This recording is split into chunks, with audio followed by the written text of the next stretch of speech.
Hi, I'm Carrie Hester, Superintendent of Springboro Schools. And I'm Terrah Stacy, the district's treasurer and CFO. The Springboro Schools Board of Education has approved a resolution to proceed with a bond issue on the November ballot. It's important to us as district leaders to provide clear and factual information about the bond so you can make an informed decision. Our objective is not to advocate for or against the passage of the bond, but to answer your questions with facts and transparency. Before we discuss the bond issue, let's go over how schools in Ohio are funded. In Ohio, schools are funded through a combination of state funds and locally approved levies.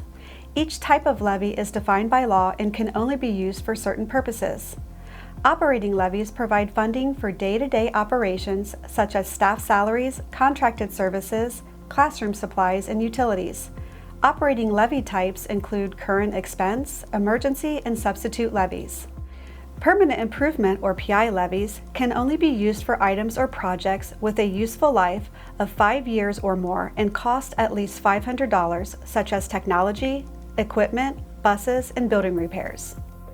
Bond levies are used to fund the construction or major renovations of school facilities, with the debt being repaid over time through property taxes. The third type of levy, a bond levy, is what is on the November ballot.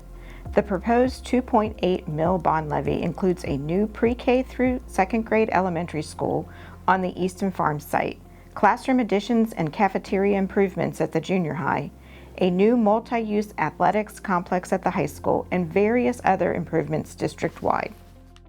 The proposed bond levy would provide $115 million for these projects without increasing the current tax rate.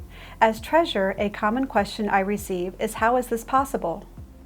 The reason for this is that some bonds have matured and existing bonds are maturing and are nearly paid off, resulting in the current tax rate being reduced. If passed, the new bond would take its place, keeping the current tax rate the same. To explain this further, in 1995, the Springboro community approved a bond levy to build the current high school. This bond was paid off in 2023. In 2004, voters approved another bond issue to finance the construction of Dennis and Five Points elementary schools. These bonds are still being paid, and collections are reflected in the amount of property taxes homeowners pay, but are nearing maturity. So what does this look like for taxpayers? Similar to the permanent improvement levy in 2021, maturing bond millage would have resulted in a reduction in the tax rate. However, in 2021, the community approved to keep the tax rate the same, which resulted in a no increase in taxes. The PI levy generates $2.7 million annually to upkeep and maintain our 1 million square feet of district facilities. The proposed bond issue would work the same way. If the bond issue passes, the 2.8 mils would stay the same as it is today and would fund the new projects as Dennis and Five Points are paid off.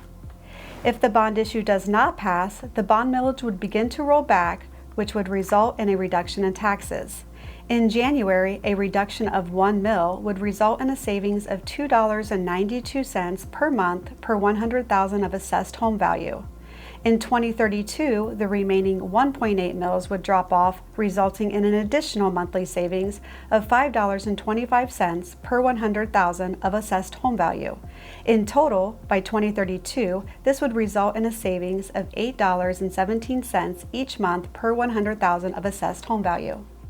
If the bond is passed, part of the $115 million that would be generated would lead to the addition of a new elementary school, which we will talk about more in part 2 of our Q&A. So what will happen to our current buildings, particularly Springboro Intermediate and Clear Creek Elementary? First, Springboro Intermediate, which is our oldest school building at 96 years old, would be closed as a traditional school. The district would maintain ownership of SI and is exploring options for its future use, which may include expanded career technical education opportunities, alternative school programming for the Panther Academy, and space for co-curricular activities such as robotics. The district would also continue to own and operate Wade Field, which would still be available for district use, community events, and youth sports. With the addition of a new pre-K to second grade building, Clear Creek Elementary would close and would become property of the City of Springboro as part of a previous land swap agreement.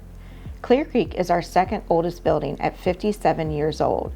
The age of both Clear Creek and SI make them costly to maintain and repair and creates difficulty for retrofitting the older spaces for modern-day learning. Another question that's been asked is whether this bond issue would necessitate a future operating levy to cover operating costs. Our current financial forecast, which we will link to this video, does not show the need for an operating levy for the next 5 years. We are anticipating to begin deficit spending in fiscal 27, but are expected to remain above our cash balance reserve policy 6,200 through 2030. The cash balance reserve policy triggers the need to increase revenue or decrease expenses and is set at 10% of annual operating expenses. Currently through fiscal 30, we are anticipating to be at or above 12% of annual operating expenses on hand. Future operating dollars may be needed barring legislative changes from property tax reform or changes in state funding, but not as a result of the bond issue. There will be operating efficiencies going from 6 traditional schools to 5 in areas such as staffing, utilities, and maintenance costs. There are 607 public school districts in the state of Ohio, and Springboro is the 11th lowest spending district per student in the state. We carry low cash reserves and are transparent as stewards of taxpayer dollars. We receive questions due to taxes going up over time and whether these increases were due to the permanent improvement levy or the substitute levy, as those were communicated as a no increase in taxes. The answer is no. These levies are adjusted downward as property values increase. The only additional revenue the district receives from the substitute levy is for new construction and ensures that as new homes are built, they pay the same rate the existing homes pay. For the operating levies the district has, since the district is at the 20 mil floor, when property values increase from home sales, certain levies cause property taxes to increase due to Ohio law. The district has not asked for new operating dollars in 20 years. It is important to note that operating increases are not due to the fixed tax rates for bond levies and permanent improvement levies. As property values increase, the tax rate for these levies are decreased. The intent of this video was to provide financial information about the bond and how it would impact the community.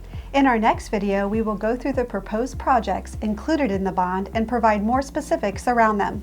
We look forward to continuing a factual and transparent dialogue.